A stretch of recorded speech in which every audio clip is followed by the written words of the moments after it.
السلام علیکم ورحمۃ اللہ وبرکاتہ۔ خیرکم من تعلم القرآن وعلمہ، تم میں سے بہتر وہ ہے جو قرآن سیکھے اور دوسروں کو سکھائے۔ نحمدہ ونصلی علی رسولہ الکریم، اما بعد فاعوذ باللہ من الشیطان الرجیم، بسم اللہ الرحمن الرحیم۔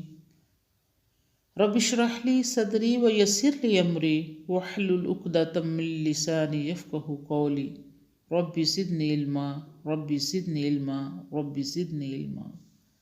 آج انشاءاللہ ہم سورہ البقرہ کی آیت نمبر 185 کا ترجمہ و تفسیر پڑھیں گے انشاءاللہ۔ شہر رمضان الذی انزل فیہ القرآن، رمضان کا مہینہ ہے جس میں قرآن نازل ہوا۔ اللہ تعالیٰ نے اس آیت میں رمضان المبارک کے اندر روزے مقرر کرنے کی خصوصیات اور وجہ بیان فرمائی ہے، اور وہ ہے اس ماہ مقدس میں نزول قرآن۔ قرآن مجید یوں تو تھوڑا تھوڑا نازل ہوا اور 23 سال کے عرصہ میں مکمل ہوا، لیکن اس کی ابتدا اس مقدس مہینے ماہ رمضان سے ہوئی۔ سب سے پہلے سورۃ الق کی ابتدائی 5 آیات حضور صلی اللہ علیہ وسلم پر غار حرا میں اس ماہ میں نازل ہوئی تھی۔ احادیث مبارکہ میں یہ بھی آیا ہے کہ لیلۃ القدر میں پورا قرآن مجید لوح محفوظ سے آسمان دنیا پر اترا اور پھر تھوڑا تھوڑا کر آن حضرت صلی اللہ علیہ وسلم پر نازل ہوتا رہا۔ یہ لیلۃ القدر رمضان المبارک میں ایک مقدس اور بابرکت رات ہوتی ہے۔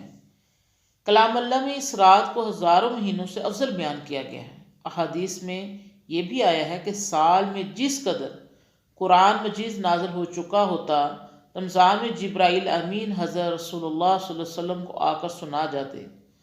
حضور صلی اللہ علیہ وسلم کے وصال کے آخری سال میں اللہ کے فرشتوں نے آپ کو مکمل کلام مجید سنایا اور حضور صلی اللہ علیہ وسلم سے سنا۔ رمضان مبارک میں اللہ کا کلام نازل ہوا تو اللہ تعالیٰ نے اس کی یادگار قائم رکھنے کے لیے اس میں روزے فرض کر دیے۔ کلام اللہ نوحی انسانی کی زندگی کے لیے ہدایت نامہ ہے، اور رمضان کے روزے زندگی کو پاکیزہ بنانے کا ذریعہ ہے۔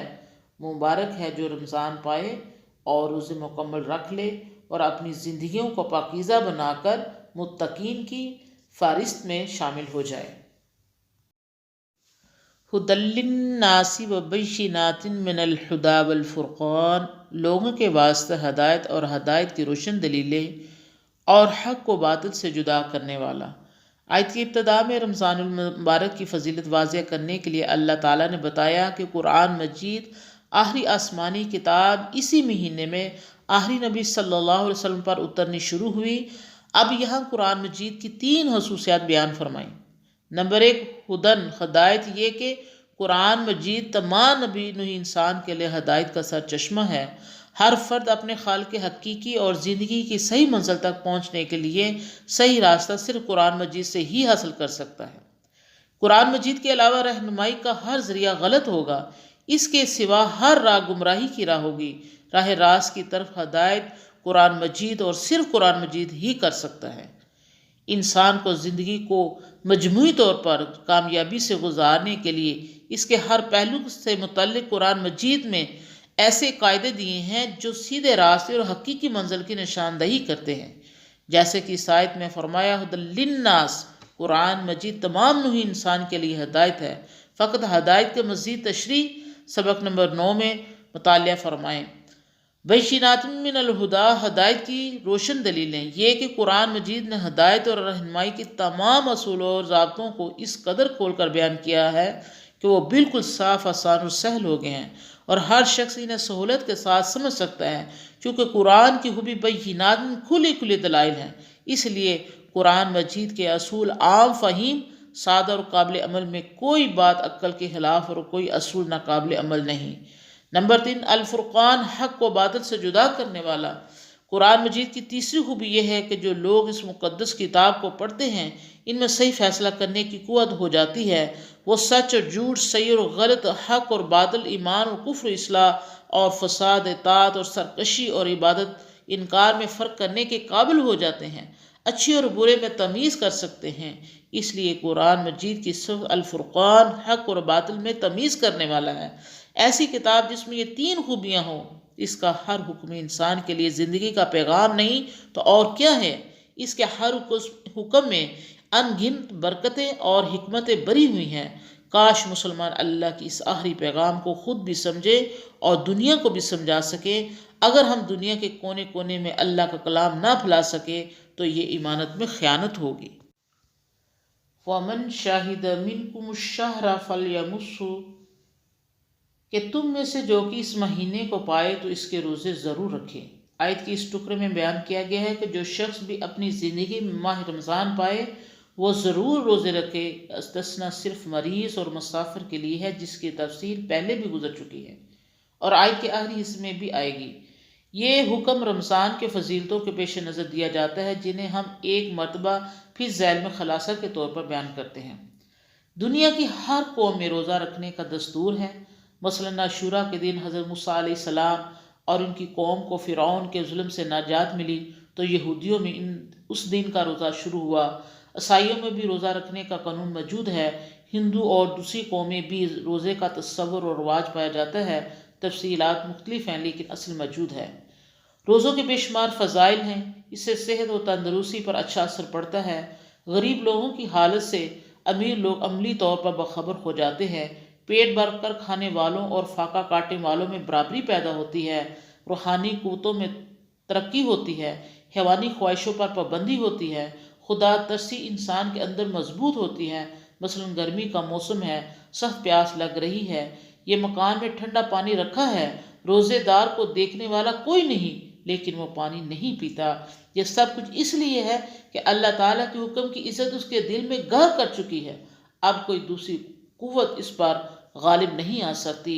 اور جب رمضان میں روزے کے ذریعے اس نے اپنے آپ کو خدا کے حکم سے جائز، حلال اور پاکیزہ خواہشات کو بھی چھوڑنے کا عادی بنا لیا تو حرام، ناجائز اور بری عادتوں کو چھوڑنے میں اسے کوئی وقت محسوس نہ ہوگا۔ یہ وہ اخلاقی پاکیزگیاں ہیں جن کا پیدا کرنا روزے کا مقصد ہے۔ حدیث میں آتا ہے کہ ایک روزہ دار جھوٹ کہنا، لغو بکنا اور فضول کام کرنا نہیں چھوڑتا تو خدا کو اس کے کھانے پینے چھوڑنے کی پرواہ نہیں۔ گویا روزے کا اصل مقصد اخلاق کو سنوارنا ہے۔ اگر اخلاق درست نہ ہو تو روزے سے کیا فائدہ حاصل ہو؟ ہم مسلمانوں پر فرض ہے کہ روزے کی اس قدر فضیلت اور اہمیت کے پیش نظر ہر سال اس ماہ کے روزے رکھیں، رمضان کا احترام کریں اور اپنے اندر اخلاقی، جسمانی اور روحانی خوبیاں پیدا کریں تاکہ نزول قرآن کا مقصد پورا ہو اور رمضان مبارک واقعی نزول قرآن کا جشن اور یادگار ثابت ہو جائے۔ وَمَنْ كَانَ مَرِيضًا أَوْ عَلَى سَفَرٍ فَعِدَّةٌ مِّنْ أَيَّامٍ أُخَرَ يُرِيدُ اللَّهُ بِكُمُ الْيُسْرَ وَلَا يُرِيدُ بِكُمُ الْعُسْرَ، اور جو کوئی بیمار ہو یا سفر پر ہو تو اور دنوں میں گنتی پوری کرنی چاہیے۔ اللہ تم پر آسانی چاہتا ہے اور تم پر دشواری نہیں چاہتا۔ اس آیت میں قرآن مجید نے یہ حقیقت ظاہر کی ہے کہ دین فطرت یعنی اسلام نہایت آسان اور سہل ہے۔ اسلام انسانوں سے سخت مشقتیں، دشواریاں، ریاضتیں اور ناقابل عمل باتیں نہیں چاہتا، بلکہ اسلام بہت سی گنجائشیں اور بے شمار سہولتیں رکھ دی گئی ہیں۔ کمزور، مجبور انسانوں کو رعایتیں دی گئی ہیں۔ اسلامی شریعت میں ایسا کوئی حکم نہیں ملے گا جس میں انسان کے حالات، عمر، صحت، موسم اور دوسری مجبوریوں اور مشکلوں کا لحاظ نہ کر لیا گیا ہو۔ پچھلی آیت میں یہ حکم دیا گیا تھا کہ جو شخص اپنی زندگی میں رمضان کا مہینہ پائے وہ روزے رکھے۔ اس سے شاید بعض لوگوں کو یہ خیال ہوتا ہے کہ اس حکم میں سب آ جاتے ہیں اور معذور کی رعایت نہیں کی گئی، اس لیے اب حکم دہرایا گیا ہے کہ جو مریض اور مسافر ہو وہ رمضان کے بجائے کسی اور مہینے میں روزے رکھ سکتے ہیں اور اللہ تعالیٰ کی خوشنودی حاصل کر سکتے ہیں۔ اس آیت سے ہمیں یہ بھی پتہ چلتا ہے کہ اگرچہ شریعت کے احکام ظاہر کس قدر دشوار و مشکل معلوم ہوتے ہیں، لیکن دراصل وہ ہماری کامیابی، ترقی اور آسانی راہ کے لیے ہوتے ہیں، کیونکہ اللہ تعالیٰ کو ہم سے دشمنی نہیں جو مشکل احکام دے، بلکہ وہ ہمارا خالق ہے، معبود اور ارحم الراحمین ہے۔ وہ ہر حالت میں ہماری آسانی اور سہولت کا لحاظ رکھتا ہے۔ اس کا یہ حکم مصلحت زندگی اور خوشحالی کے لیے ہوتا ہے۔ جن حکموں کو ہم مشکل سمجھتے ہیں دراصل وہ بھی آسان ہوتے ہیں۔ ہم اپنی تن آسانی اور سستی کی وجہ سے انہیں مشکل سمجھتے ہیں۔ واقعی آج تک ہم نے کبھی نہیں سنا کہ رمضان کے روزوں کی وجہ سے کوئی مر گیا ہو یا کسی کی صحت خراب ہو گئی ہو۔ وَلِتُكْمِلُوا الْعِدَّةَ وَلِتُكَبِّرُوا اللَّهَ عَلَى مَا هَدَاكُمْ وَلَعَلَّكُمْ تَشْكُرُونَ، اور اس واسطے کہ تم گنتی پوری کرو اور تاکہ تم اللہ کی بڑائی بیان کرو اس بات پر کہ اس نے تمہیں ہدایت بخشی اور تاکہ تم شکر ادا کرو۔ وَلِتُكْمِلُوا الْعِدَّةَ، تاکہ تم گنتی پوری کرو، مراد یہ ہے کہ معذور لوگ اپنے روزے کسی اور وقت رکھ لیں اور رمضان کی گنتی پوری کر لیں۔ یہ اللہ تعالیٰ کا فضل اور احسان ہے، اور اگر انسان مقرر وقت پر اپنا فرض ادا نہ کر سکے اور بر وقت اس کے حکم کی تعمیل نہ کر سکے تو اسے دوسرا موقع دیا گیا ہے تاکہ وہ اللہ کا فرمان پورا کر لے اور اس کی خوشنودی حاصل کر لے۔ گویا شریعت کے احکام کی بجا آوری ضروری ہے۔ سہولتوں سے فائدہ اٹھایا جا سکتا ہے لیکن ٹالا نہیں جا سکتا۔ وَلِتُكَبِّرُوا اللَّهَ، اللہ کی بڑائی بیان کرو، مقصد یہ کہ انسان اللہ تعالیٰ کی دی ہوئی ہدایت پر چل کر اس کی عظمت اور بزرگی کے گیت گا سکے۔ یہ بھی اللہ تعالیٰ کی رحمت ہے کہ اس نے ہمیں اپنی حکمت اور علم سے کام لے کر سیدھی راہ دکھا دی جس پر چلنے والا ہر آفت سے محفوظ رہتا ہے۔ انسان کو چاہیے کہ اللہ کے نام اور اس کے دین کا بول بولا کرنے کے لیے ہر ممکن کوشش کرے، صبح و شام دین کی بلندی میں مصروف رہے اور اللہ کی خوشنودی حاصل کرنے کے لیے ہر وقت کوشاں رہے، مشرق و مغرب میں اس کا نام بلند کرے تاکہ کوئی قوم ہدایت سے محروم نہ رہ سکے۔ لعلکم تشکرون، تاکہ تم شکر ادا کرو۔ تیسرا غرض یہ ہے کہ ہم اللہ تعالیٰ کی نعمتوں کا شکر ادا کریں اور اس کا احسان مانیں۔ اللہ تعالیٰ کی نعمتوں کا شکر ادا کرنے سے یہ مراد ہوتی ہے کہ ان کی نعمتوں کو مقرر کردہ طریقے سے استعمال کیا جائے۔ اللہ تعالیٰ جو سہولتیں ہمیں دی ہیں ان کی نہ شکریہ اور نہ قدری نہ کریں بلکہ اس کی دی ہوئی قوتوں، طاقتوں، نعمتوں اور صلاحیتوں کو صحیح اور درست طور پر استعمال کریں۔ اللہ سے دعا ہے کہ اللہ ہم نے جو کچھ پڑھا سنا، اللہ اس میں جو کوئی غلطی کوتاہی ہوئی اللہ اپنی رحمت سے معاف فرما کر اللہ ہمیں اس پر عمل کرنے کی توفیق عطا فرمائے۔ وآخر دعوانا ان الحمد للہ